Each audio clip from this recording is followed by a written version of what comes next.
All up in my business. There it is. And There's the levels we closer. want. Closer. Closer. Too close. Perfect. We are live across the streams. We're ready to get going because we are live. The adult beverages are poor. The kids are asleep. Welcome to New Dad Gaming, a show about fatherhood, gaming, and new fathers figuring out their gaming lives. My name is Trevor, and I have an 8-year-old and a 6-year-old. And I'm Jeff. I have a 13-year-old and a 10-year-old. And guess who's back? Back again. Dads are back. Tell a We're back. friend. It for no reason. It is just dad stuff upon dad stuff upon dad stuff. Jeff and I, we missed a little bit delayed on this recording, and it's for no grand reason. There was not a trip. There was not a catastrophe. It was just a series of dad events that kept us off our game, right? Yeah, again, it was my fault in the beginning. I'm like, you know what? I am just wrecked from the last few days of doing dad stuff. So like, can we take, a day or two? And then things just kind of like spiraled from there. So here we are. At least we got back to it. Eventually, never going to abandon it. Sometimes take it. The best part, I'd like to think, the best part about recording for other dads, it's like, oh, they probably just fell into a dad pit. Yeah. Don't worry about it. Yeah. Don't worry about it. Exactly. So thanks everybody for the comments and the patience. And that actually brings us right to a Gamer Dad question. So friend of the show, DJ Ronnie B, wrote in with a question for us and all other gaming dads. Hey guys, hope all is well. Had a question, hoping for some/any advice. Currently, the boys are teething pretty badly. Oof. Lots of long nights for us right now. They also don't seem as interested in food as they were before teething so much. Is this normal? Any advice on getting them back to eating more or ways to help out overnight with their pain?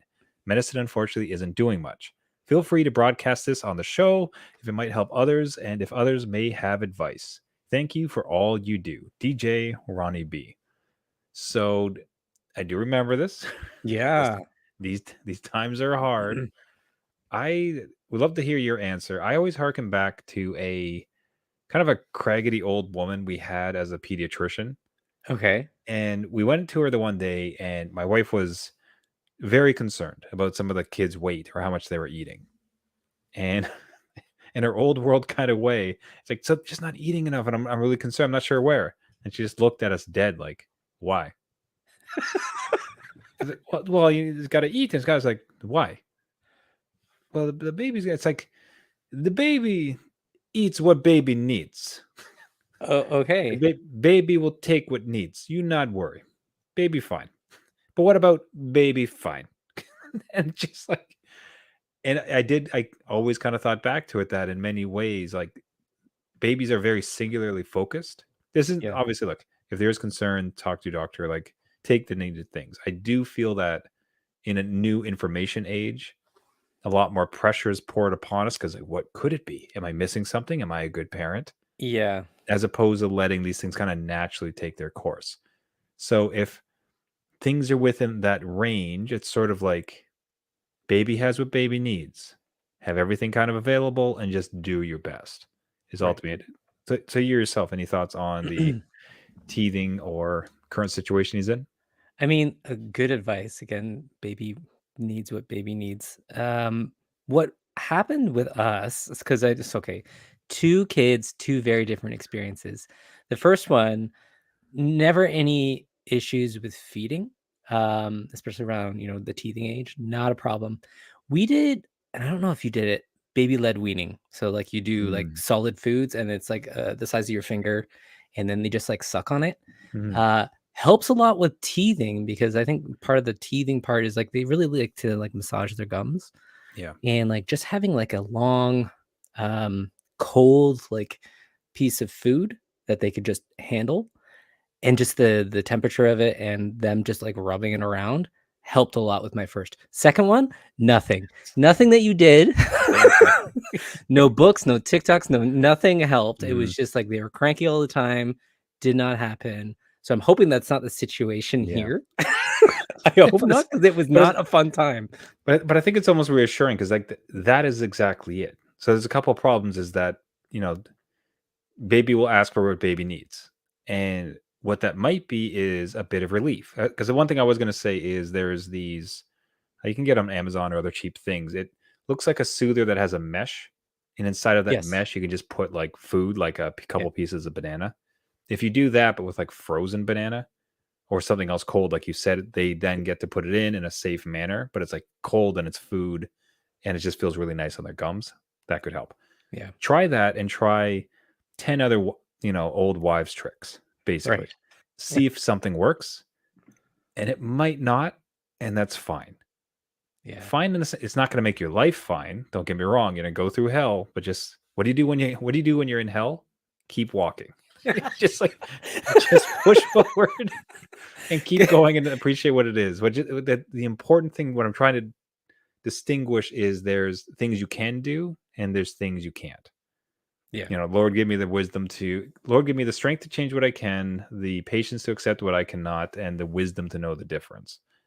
And for this, try absolutely everything you can, but you might just be stuck, and that's fine. And the baby's going to be fine. So try it all. And at some point, if you got to throw up your hands, it's like, well, we're just going to be in misery for a couple months. Let's go. Yeah. Yeah, and that's part of it too, right? It doesn't last forever. So it is like this awkward phase, and there is light at the end of the tunnel for It'll your pass. sleep.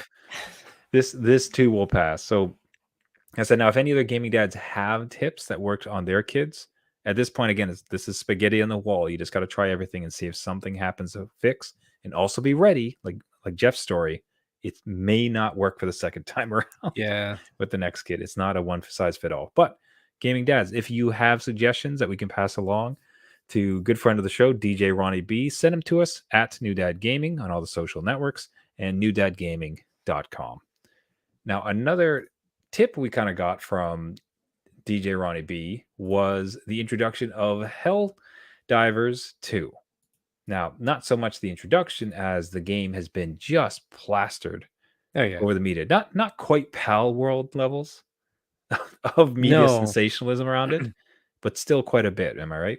Oh yeah, for sure. This thing was everywhere after Pal World. It was now Helldivers 2 everywhere, and everybody wanted to play it, including one of the new dads here. That's right. So I got it was a miscommunication.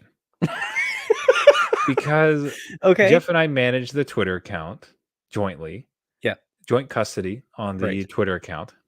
And I saw the back and forth with Ronnie B. And to my understanding, it was that you had gotten Helldivers 2. And it's like, oh, this will be fun. We can do like a dad's night. So I got it. I have to get it. Of course I have to get it. Right. Jeff's got it. Yeah. Let's go. Jeff did not have it. That's a damn lie. I did not. I was like, yeah, no, that looks like a really good game, and I totally want to get into it. And then meanwhile, you were like, hey, look, I did it. Get in with this. Let's go, guys. Oh, so that false start. I thought it'd be literal content for us to do, but you had not got in. And you have your own kind of release coming up where you have no time for this. So we'll get into that shortly. Little teaser. Man, dads, this game is so much fun. This is dumb, stupid, silly, fantastic times. Like it just so very well done. There's not a lot of hand holding. There's things to figure out, unfortunately. So watching some tutorial videos will help just to get the lay of the land. There's a lot of very easy missions.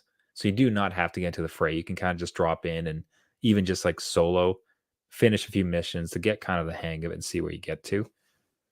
But it is just playing Starship Troopers.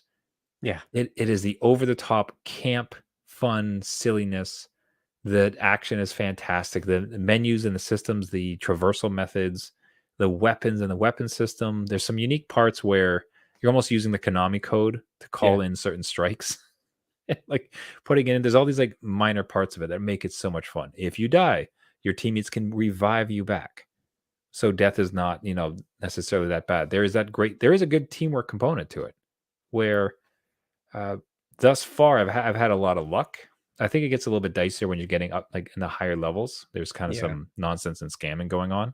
But for the most part in the lower to mid levels, you'll just pair up with 3 or 4 people, hop in, and you're just shooting bugs and robots. It is a blast. Like, what has been your thoughts seeing some of the replays and people enjoying it thus far.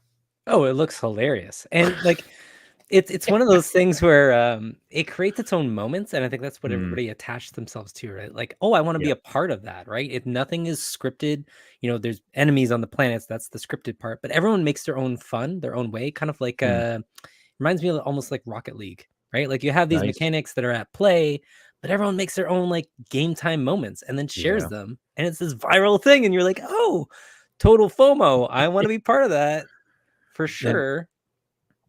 same type of thing where just it. I don't know as much information about this studio as I did with the Pal World ones, but again, it seems like a smaller team. They had terrible server issues just because they had. I think they tested for 50,000 Yes. concurrents, and then they got like 2 million or like 500,000, whatever silly number during the biggest heyday. Yeah, they were definitely like not expecting this type of success. And I think they ended up getting Sony engineers to help them with the back end, Ah, because what they nice. built this on was a platform that's obsolete. Like it doesn't exist anymore. So for them to go in and like, make more space and create more opportunity for people that bought the game and are now frustrated, and you want them in Mm. because like again, everyone's having a blast, and you're out on the windows like, let me in, like, please, like, help me. Just to But play. it looks like a great game. Again, me and my kids played the first one, which was Mm, cool with local co-op. Kind of sad that it doesn't have local on yeah, this, that's too bad. but I would be looking forward to playing this against my kids on the laptops. Man, Like it would be so much fun. And then like you could come in and we'd be a squad of 4, and that like it would would be be pretty great. tight. But Yeah, my kids will like aim the drop pods onto you, right? So there's like that teamwork component that's not quite there. They just want yeah. to have I've a seen, blast. I've seen a lot of moves where it's like as you're trying to board the ship, people would just like punch you so you don't get in, or like just pushing each other off of Yeah. ledges, like a bunch of just nonsense and Yeah. silliness. It does seem to really shine with friends. So Yes. thus far, I've had decent luck with co-op. As I said, just people trying to do the missions and everybody kind of putzing around. Good. Like, because when you die, you don't have to spend a minute and bring me back, right? 'Cause Right. clearly I die a lot, but they do like very, very often. They just they'll put in the resources and take that time to bring me back, even if I'm not really contributing as much. So Nice. for that Okay. reason, it dad friendly, sessionable. Like the matches will last anything from 5 to like 20, 30 minutes. I think when you get to the really difficult ones, matchmaking's pretty great, especially with friends. Man, this is just it is dumb fun. If you have nothing else, you have to go watch the trailer, and it just sets the tone for the Yes. rest of the game. Yeah. And between this story and Pal World and some of these other kind of not like smaller to medium hits that have happened that just taken the gaming world by storm.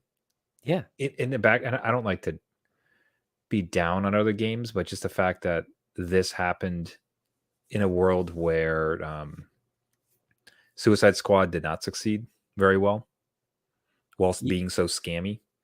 yeah. It's almost like I hate for it to. I hate that this is a success. This success is even more heralded because of the failure that was, where it's like, okay, this is AAA, like 8 years in development, microtransaction through live service nonsense, and the gaming community hated it. Didn't work out. And then this thing comes out, hey, this thing is ridiculous and fun and stupid and a good time. Do you want to come play? And the gaming world just takes off, right? And it's $40. So you Yeah. could buy this and Power World and equal Suicide Squad. Like Yeah. you could have two very, very fun games, and not knocking the people that like Suicide Squad and those almost triple, quadruple type games. Of There's course. space for that. But man, like what an accomplishment. I think that should be applauded here, Mhm. right? And they are just fun. It's just a fun Fun. game, and it's not that big of a barrier to entry. And it sounds like you're having a blast, and I Oh hope to man. jump in soon. Yeah, yeah. Soon. It is a game damn ass game. That's the only way to describe it. Yeah. So hey, any other gaming dads, and for instance, again, I know that DJ Ronnie B plays it. So you want to reach out, we can squad up. Any other gaming dads that do, find us on the website or Twitter at New Dad Gaming, newdadgaming.com. Now there is a reason why you will not be jumping in to this new title, because you're going to be a little busy with a tiny other title coming out. What are you what have you preloaded on your Steam Deck, dear sir? It's one of those things that took 145 gigabytes of my storage space Oh my to god. pre-download, actually on my PS5, so it's ready to Yeah. go, sitting there, and it's Final Fantasy VII Rebirth. So this is one of those my exceptions to pre-orders. I'm like, I need to get into it immediately. It's like one of my childhood faves. I love the remake. I'm on to Rebirth, and this is the open world part where they've launched not one demo, but 2 demos Mm. because that's how massive this thing is. And I've been hours into those demos. So you won't see me. Like, this is probably the last show for me. Like, that's it. That's fine. I might be on my phone later on. Maybe DJ Ronnie B can come in and just stand in for a little bit. We'll be holding dad auditions to yeah. fill the role of Jeff while he's lost in Midgar. Yeah. This game will eat my life. So So now, what is the attention to it paid to it from your kids? Are they looking to join you in this world, or is it this is going to be dad's secret pleasure? so my oldest doesn't really get it. It's Like, what is this? There's doesn't not a really single roadblock anywhere. Yeah, exactly. Like, nah, this is not for me, right? Like, I don't want the story-driven gameplay. Whereas my youngest actually went through Remake by themselves Wow. and are on looking to what this could bring them and want to watch me play a little bit of it, right? Like, they're not going to be all up watching side by side with an empty controller thinking that they're doing stuff, but they want to help me with certain things in the open world. I think it's the open world that allows them to be like, oh yeah, you got to hunt down this stuff. Now, like I've said before on the show, and I think we've talked about, my kids watch a lot of YouTube. And on YouTube, there's a lot of spoilers and a lot of secret things and a lot of Easter eggs that I don't want to know about this specific game. It's not something I want to discover on myself by myself. I don't want my kid running in saying, "Hey, look, this character dies instead of this character," and then immediately I'm like, "Why are you here? Why? Like, go to your room. That's it. Like, that's it. I'm not gonna entertain this." Oh, they absolutely, man. Good luck. But I know. they're going to try to spoil this so hard. Like every dinner for you is just going to be dancing in a minefield of like hints and spoilers. You're going to have to. My You might need to youngest, just go for a vacation somewhere I, for a month. I think I might. I think that's a good idea. My youngest cannot hold a secret. So if they see a YouTube thumbnail or some of their YouTubers talk about this, they're going to tell me, or they're going to be like, "So, what do you think of this character? Right? You like them? You shouldn't I like hope them, not. right?" And I've played the original. I know what happens, but they're like redoing a lot of the elements, right? So it's still kind of that new feeling for me. But I've told them, like, again, this is one game that dad would like to play with you, but no spoilers, please. No like helps unless I come to you and like, hey, did you see something about how to beat this boss? Right? Elden Ring, very different. Find this weapon to kill this boss that's been murdering me for the last 15, 20 times. No problem there. But for this, I kind of want to figure out things on my own. So we'll see how that goes. Again, you'll see me in like 10 months. I don't know how long this is going to take. This could be your Witcher 3. This might just be the only game you have for like the next year. It like could be 22. my final fantasy. Yeah. That's it. Now, what is the over under on them changing any of the major points? And I do think about the death scene with Aerith, which, look, guys, if you don't understand, that's what happens in the original Final Fantasy VII. I don't know why you're listening to the show, but I just wonder if they would be as bold as to change that. I can't imagine they could possibly get away with changing that type of story beat, right? I don't think they can with everything that happens after that. It wouldn't have the same weight to it.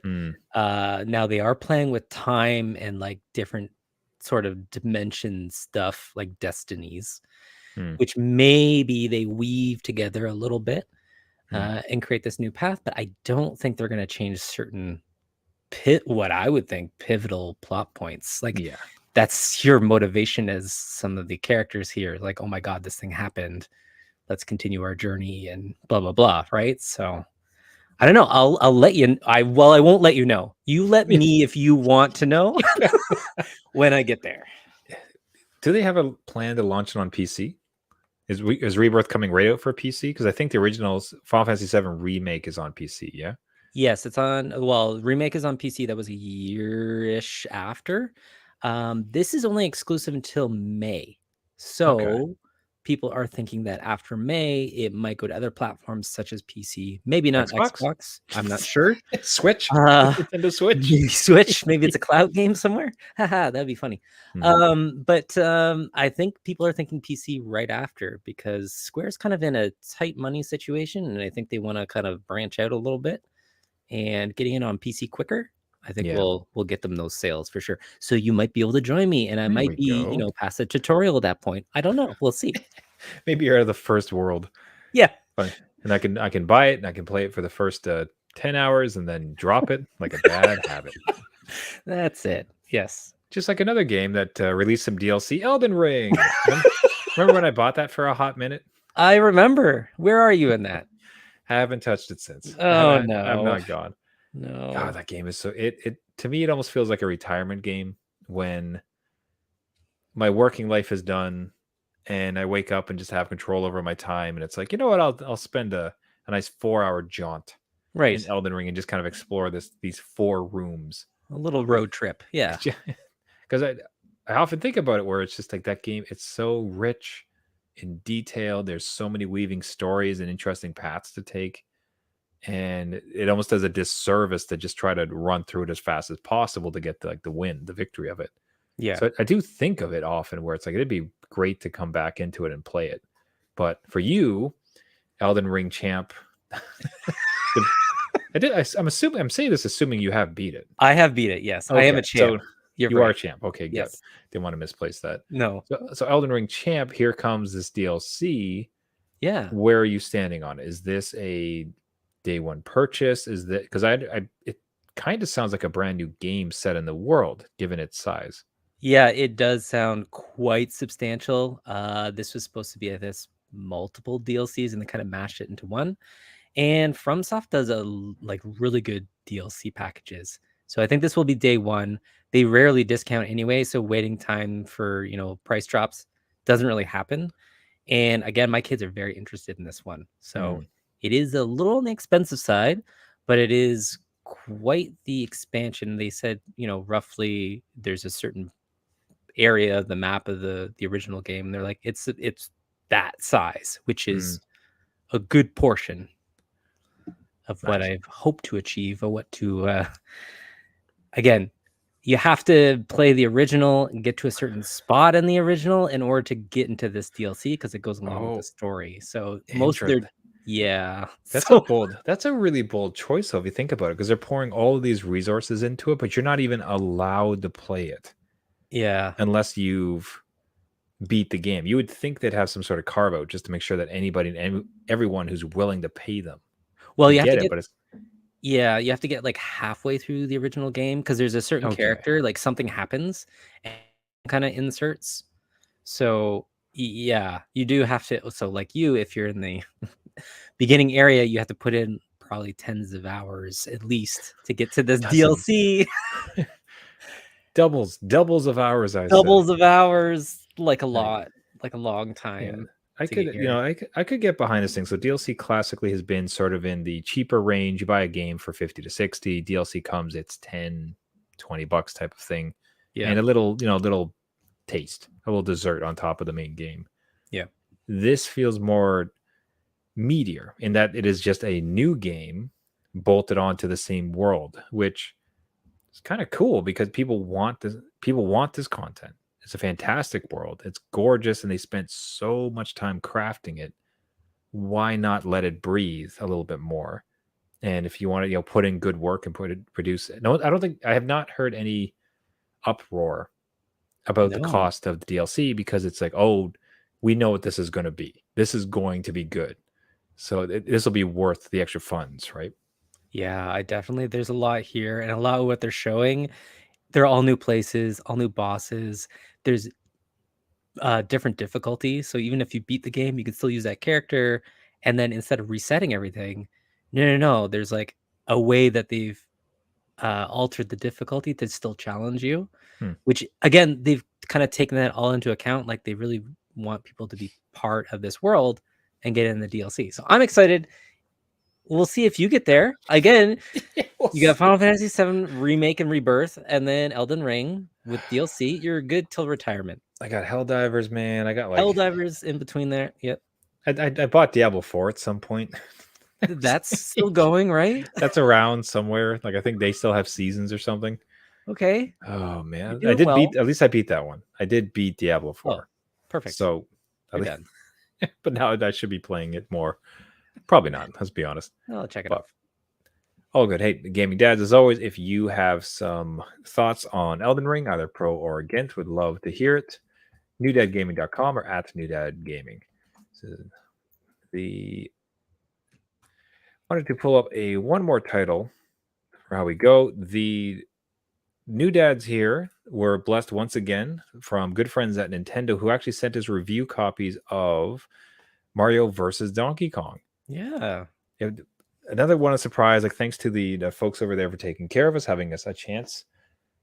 I'm curious to hear your summation of it, how your experience with it.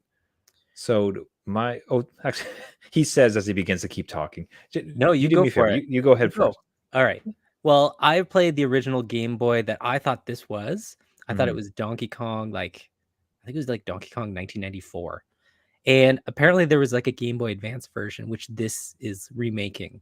And I didn't know that. Oh. I thought it was the original, like on the old green Game Boy system. So I was all pumped. Now, it's not that, but it's the same mechanics. You find the keys to unlock the doors to chase Donkey Kong through these worlds, right? Mhm. I'm into it. I'm like, oh, it's very well done, right? Puzzles are kind of simple, like I get it, whatever. It doesn't hit the same as what I had in my experience in the Game Boy version. Hmm. And I gave it to my kid, my 10-year-old, and they were like running through these puzzles like nothing. Like, I'm like, okay, slow down. Yeah, just 100%ing it like nonstop. Like not even flinching, not even blinking. They're just like going through it, whatever. And then like they kind of put it down a little bit, and they're like, you know, it was good. Like it was okay. Like they didn't say bad or good. Like they weren't like over the moon. Like Mario Wonder really hit home with them. Yeah. This one, they're like, yeah, it's okay. So I'm wondering like how you took it and how your family took it, as opposed to Yeah, mine. somewhat similar, a lot more positive. It's actually it's for the last couple weekends since we've had it, it's been a bit of a staple on our weekend play Oh, perfect. and a lot of fun. So what I found was me picking up and playing it. I'm always impressed, especially with these recent Nintendo titles, with the amount of polish. Yeah. You know, they do not go easy. They do not need to try this hard, and they still do. The music, the animations, like the flow through, everything about it is just beautiful. Like Yeah. and even still, you see the kind of Nintendo family friendly touches where they have modes where it's like easy or hard. So if a level's too difficult, you can just lower the difficulty to make it get past things. So being really friendly to like younger gamers. But I went through it, got through a couple of the worlds, and just is like that's fine. It much even with Mario Wonder for me, even myself, it was just this game is stunning and fantastic. I want to play it. This one appreciated it, loved how it looked, really loved what they did with it, the amount of effort, but just it's like not sure I'll sit here night after night playing it. Okay. Now with the kid though, with the kid as 2-player and especially for a younger gamer, unbelievable. That was an Okay. absolute Yeah. blast because the puzzles are at the just for so with my 8-year-old especially, the puzzles are at the exact right level. Like they're a little bit challenging, but they're definitely attainable. So it becomes it's not going to stump him. It's not going to stop him from being able to beat something, but it is going to challenge him to get all of the presents. So to get like 100%, Hmm. there's collectibles through the world to get it all. You can just get the key and leave, or you can get the extra collectibles, get 100%. So Right. there's that drive for him. Then he wants to do it together, and we're doing a collaborative teamwork. How they've interwoven the teamwork aspect of it, I found was genius. Okay. Super Yeah. smart because it's you play the world one player, away you go. You can play the same world with 2 players. It's just that they add an extra key to get unlocked the next level. So they add okay, there's 2 of you, so the challenge is going to go up a little bit, just a tad. Right. Which honestly though, like it still is easier ultimately because there's 2 of you and you can hit the switches and help. But the coordination you get to have, the problem solving, all tied within this usual Mario polish and safe type of world. Awesome. Just fun. Like it would certainly be a title I'd recommend to families who are just getting into gaming. It's like, my kids really want to switch. I'd love to play with them Would be a fun game for us to play together. And so you know what? There's this little title, Mario versus Donkey Kong. You probably heard that from back in the arcade days. Give this a whirl; it's going to be a blast. Yeah, So I could totally see that. Again, I might suggest it again to my 10-year-old just because they were really big into Mario Maker, and a lot of these levels kind of look like that, right? Like Yeah. they're puzzle driven, they're platforming, and maybe I will go back and play with them to, have that experience. Because again, Yeah. they also get anxiety with the time, the countdown clock, but in playing in the casual mode, that gets rid of that.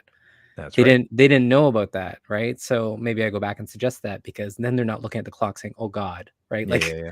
I can't complete this. I'm freaking out. I don't like this, right? It gives me a feeling, whatever. But Nintendo's aware of that, right? And they put that in the game, so it's perfect. Yeah, exactly. So would say it for that. The 2-player version of it really did save it for me. For me, adult gamer getting into it, can appreciate it. Not necessarily my bag, but with 2 players, like this weekend, my kid has already talked about, hey, can we keep playing it? Can we keep doing more Oh, there you levels? go. So Nintendo, you did it. You done did it again. High praise, yes. What can I tell you? Hey, and with that, everybody, that will wrap it up here for us for the week. Thank you so much for listening. Thanks for the patience as we were a little delayed in recording, but hey, we're all dads here. We know what's up, right? That's right. Yeah. So again, thanks for listening. If you want to subscribe to the podcast, you like what you hear, find us on all the major podcasting networks. You can find us on Google Play, Spotify, iTunes, Caster, anywhere where you find your podcast. Look for New Dad Gaming. What really helps is if you can subscribe, and especially if you can leave a comment or a rating, really helps boost the signal, gets us out there to as many gaming dads as possible. Do you have a gaming story? Do you have a gaming request? Thanks again to friend of the show, DJ Ronnie B. But those type of messages, one of our favorite things about doing this show now for so many years, love talking to other dads. Do you want to hook up on Helldivers? Let's get a dad crew going. Reach out to us at New Dad Gaming on X/Twitter or newdadgaming.com. Everyone, until next week, my name is Trevor, and I have an 8-year-old and a 6-year-old. And I'm Jeff. I have a 13-year-old, a 10-year-old, and I'll be in Golden Saucer Chocobo racing, raising my chocobos for the blue, red, green ones. You're gonna lose so many weeks just to Golden Saucer. Are you? Yeah, of course. Yes, I am. It's like finally the snowboarding game we all deserve. That's a That's right. game in this damn one. Well worth it. There's the Every $90. time. Yeah. Thank you, Squaresoft. Yeah. Remember, everybody, just because you became a dad Does not mean it's game over. All right. See you next week. See ya.